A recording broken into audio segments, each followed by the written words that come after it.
Hello. कैसे हो आप लोग और कैसी चल रही है आपकी पढ़ाई? आज के इस वीडियो में बात करेंगे जैव प्रौद्योगिकी एवं उसके उपयोग के जो महत्वपूर्ण क्वेश्चन आपके एग्जाम में पूछे जाते हैं। जैसा कि आपको पता ही है कि जो जैव प्रौद्योगिकी है, बायोटेक्नोलॉजी है, उससे 10 नंबर के सवाल आपके पूछे जाते हैं, है ना? तो अब किसको किसको 10 नंबर चाहिए, वही जो है अपना वो कर ले, सोच समझ ले। जिसको चाहिए वो देखे है ना, क्योंकि आपको पता है कि एक बार देखोगे तो वही जो है देखते ही रह जाओगे। डन। चलिए पढ़ते हैं आज। अब काफी बदला बदला लग रहा है, अच्छा लग रहा है। पहला क्वेश्चन है, आइए क्वेश्चन की तरफ चलते हैं, है ना। इधर उधर की बात कम करते हुए क्वेश्चन पर ध्यान देते हैं। आप लोग गौर से सुनिएगा। क्वेश्चन है बीटी यानी कि बैसिलस थुरिनजेंसिस। बीटी क्या होता है? बीटी एक प्रकार का जीवाणु होता है ना, बैक्टीरिया। तो क्या ये बीटी अविष के रवे कुछ जीवाणुओं द्वारा बनाए जाते हैं, लेकिन जीवाणु को स्वयं नहीं मारता, क्योंकि ये गजब का क्वेश्चन है। बीटी जिसको बैसिलस थुरिनजेंसिस बोलते हैं, बीटी अविष के रवे, बीटी अविष के रवे जीवाणु द्वारा बनाए जाते हैं।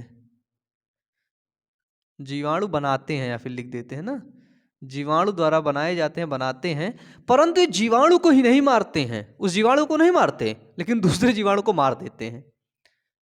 तो भाई ये बड़ा वो कॉम्प्लिकेटेड है कि जो चोर होता है वो चोर अपने घर में चोरी नहीं कर रहा है, बगल वाले घर में, पड़ोसी घर में चोरी कर लिया। अपने घर में क्यों नहीं कर रहा है? क्या कारण है?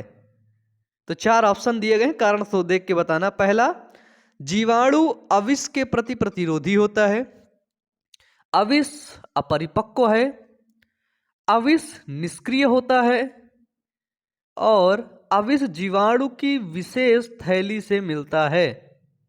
तो जो अविष होता है वो निष्क्रिय होता है। क्या होता है? जो अविष होता है, अविष निष्क्रिय होता है उस जीवाणु के अंदर, लेकिन उस विष को जो कोई भी खाता है वो टपक जाता है। डन। तो इसलिए आप लोग इसका कभी प्रयोग मत करिएगा। बीटी का फुल फॉर्म क्या होता है? वो होता है बैसिलस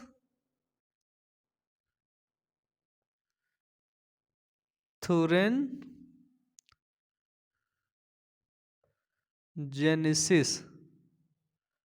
बैसिलस थुरेनजेनेसिस। चलिए फिर क्वेश्चन है कि जैव प्रौद्योगिकी में बीटी क्या है। आपसे पूछा जा रहा है कि जो बायोटेक्नोलॉजी है यानी कि जैव प्रौद्योगिकी है,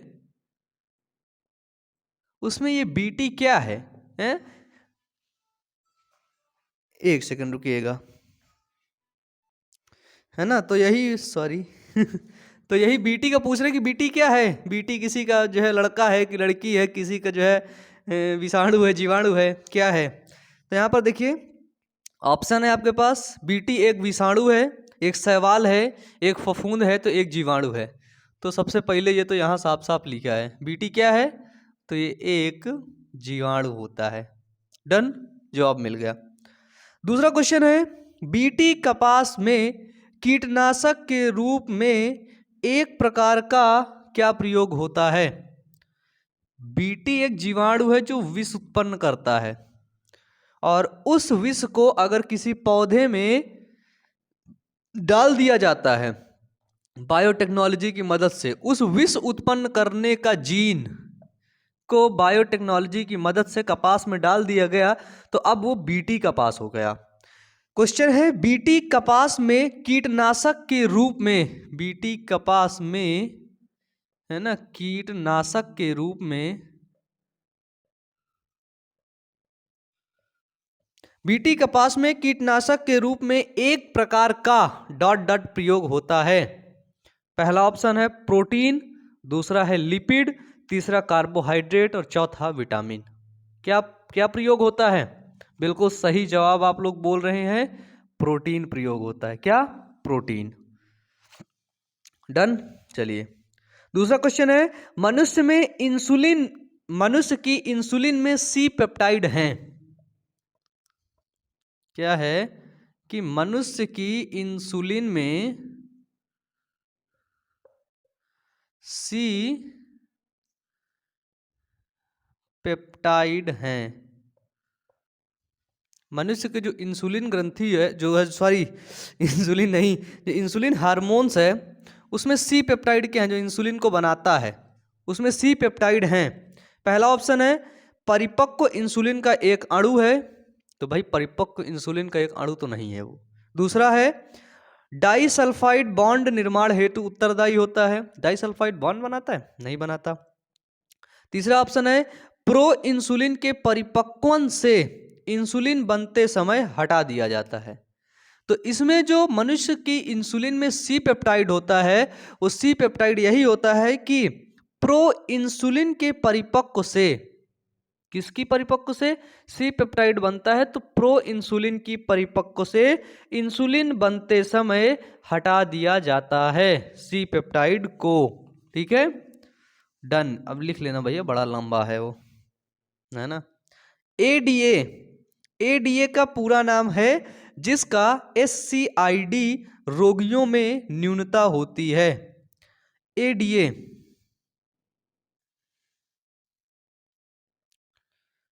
एडीए का पूरा नाम, बीटी का पूरा नाम, तो ऐसे क्वेश्चन आपसे पूछे जाएंगे।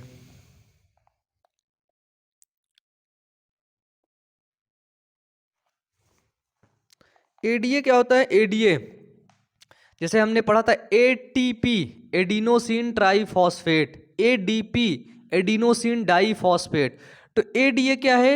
एडिनोसिन डाई एमिनेज, है ना। चार ऑप्शन आपके पास दिए जाएंगे, adenosine deoxy aminase, aspartate deaminase, arginase deaminase, या फिर एडेनोसिन डी एमिनेज। तो राइट आंसर क्या है? वो है एडिनोसिन डी एमिनेज। डन, एडीए का फुल फॉर्म।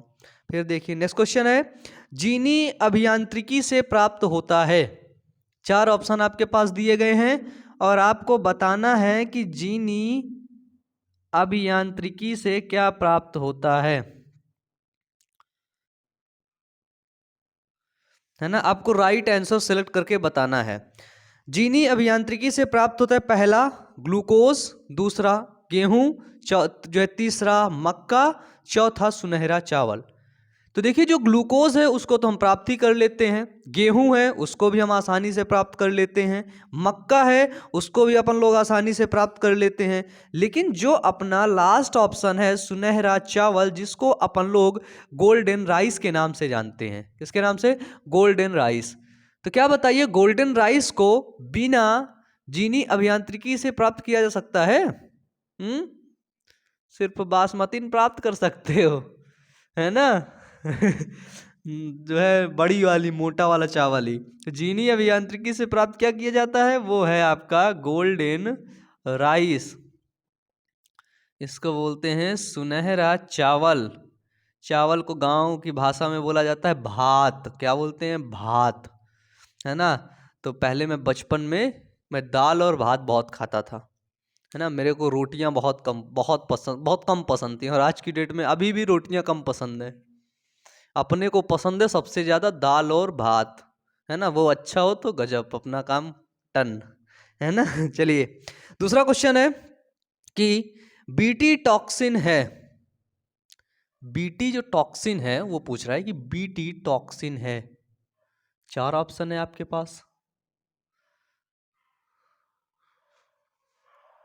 चलिए एक ऑप्शन क्लिक करना है। पहला है अंतःकोशिकीय लिपिड, दूसरा है अंतःकोशिकीय क्रिस्टलीय प्रोटीन बीटी, फिर है बाह्य कोशिकीय क्रिस्टलीय प्रोटीन की लिपिड। तो भैया ये अंतःकोशिकीय क्रिस्टलीय प्रोटीन नहीं है, याद रखना, ये है बाह्य कोशिकीय, बाह्य कोशिकीय क्रिस्टलीय प्रोटीन है। ये क्या है? तो ये है बाह्य कोशिकीय क्रिस्टलीय प्रोटीन, याद रखना। फिर देखें दूसरा है टीआई प्लाज्मिड, जो आनुवांशिक इंजीनियरिंग में प्रयुक्त होता है, प्राप्त होता है। याद रखना बीटी हमको प्राप्त हुआ जीवाणु से, और टीआई जो प्लाज्मिड है, प्लाज्मिड क्या होता है, पिछले वाली क्लास में मैंने आपको बताया कि कोशिका के अंदर जो केंद्रक में डीएनए उपस्थित है उसके अलावा 1 से 100 लगभग गोलाकार डीएनए अणु उपस्थित होते हैं जिनको प्लाज्मिड कहते हैं, और इनमें आनुवांशिक सूचनाएं निहित रहती हैं। डन।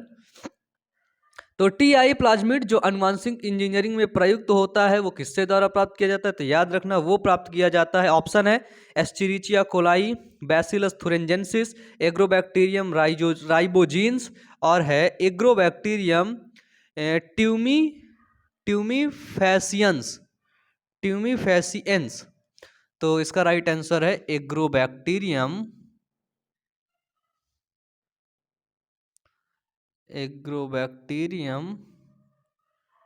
ट्यूमीफेसियंस। डन। उसके द्वारा ये प्राप्त होता है। चलिए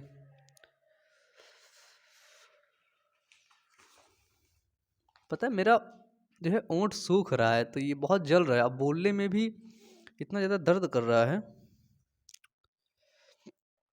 फिर क्वेश्चन, चलिए क्वेश्चन देखते हैं कि किस पदार्थ का संश्लेषण जीन अभियांत्रिकी द्वारा औद्योगिक स्तर पर किया जाता है।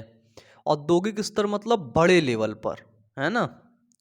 किस पदार्थ का उपयोग जीन अभियांत्रिकी के द्वारा औद्योगिक स्तर पर किया जाता है। पहला मानव वृद्धि हार्मोन्स, दूसरा इंसुलिन।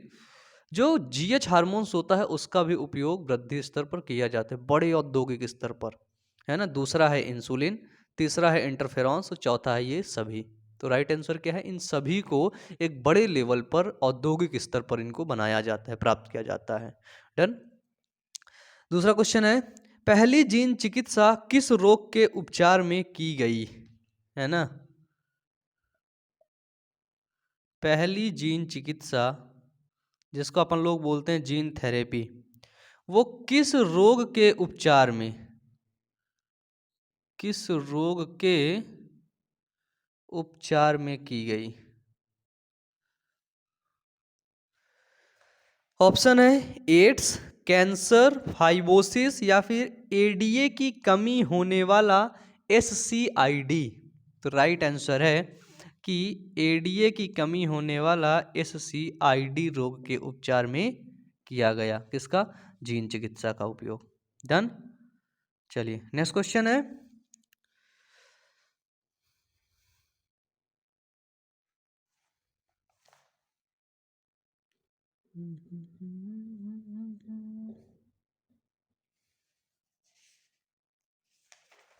वेट,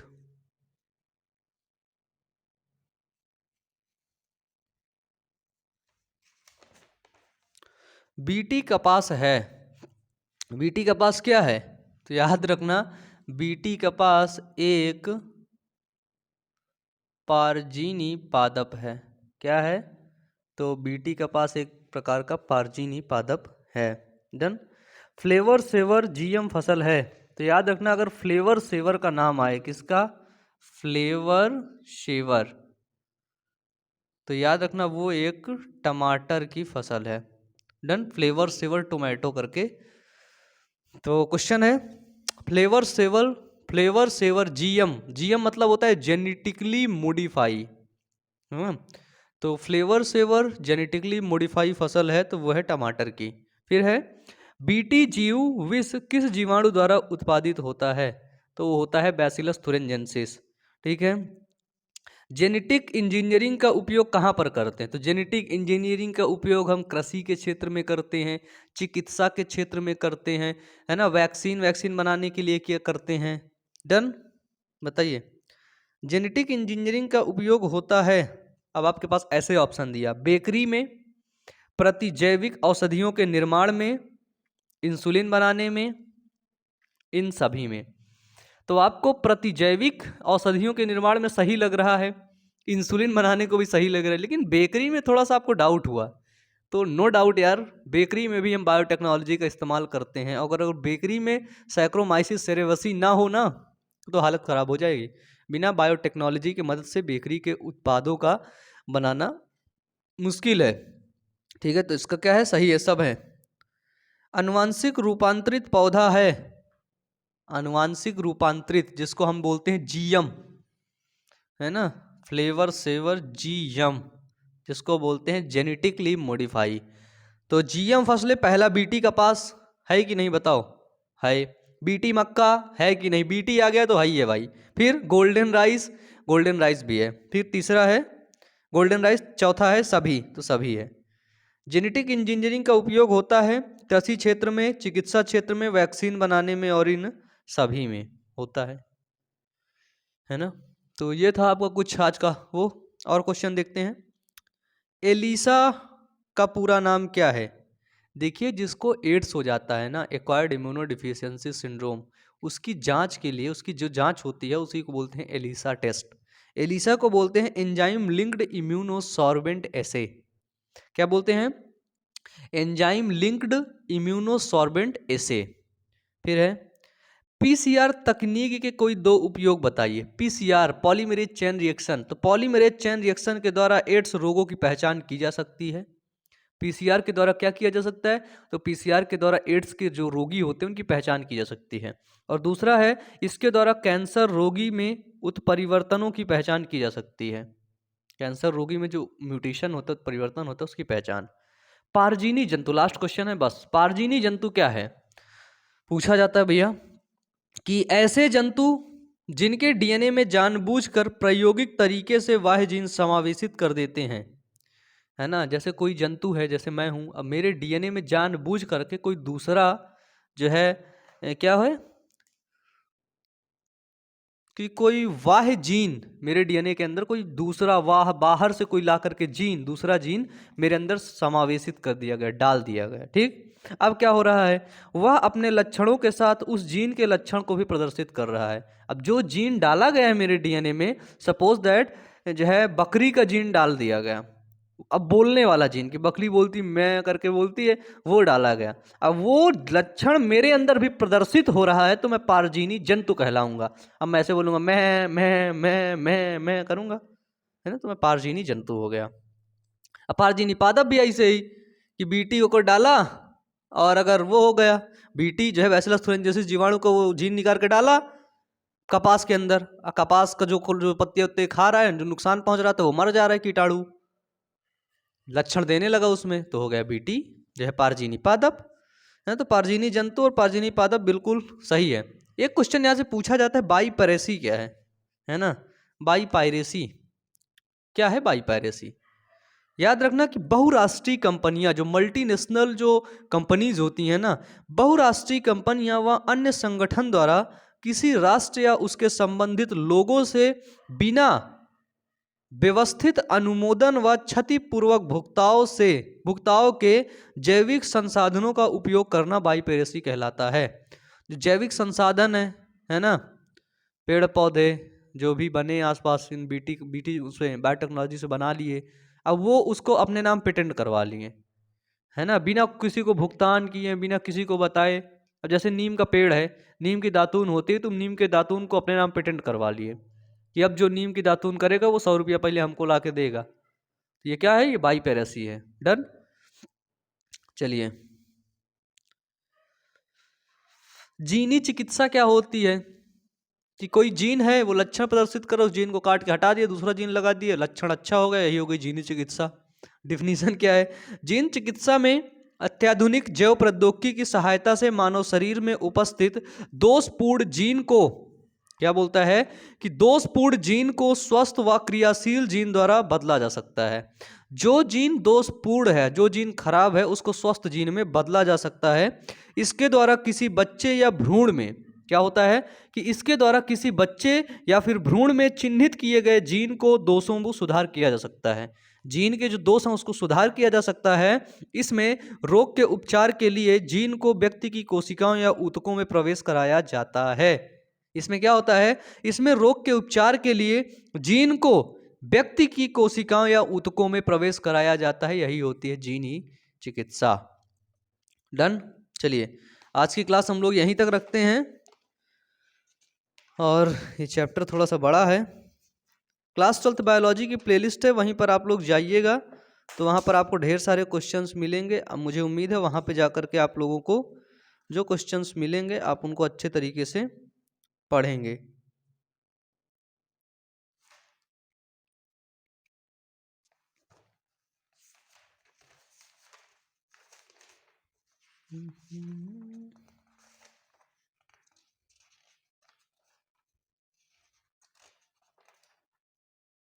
चलिए तो मिलते हैं नेक्स्ट क्लास में, तब तक के लिए अच्छे से पढ़ते रहिए, अपना ख्याल रखिएगा। Wish you all the best. Thank you.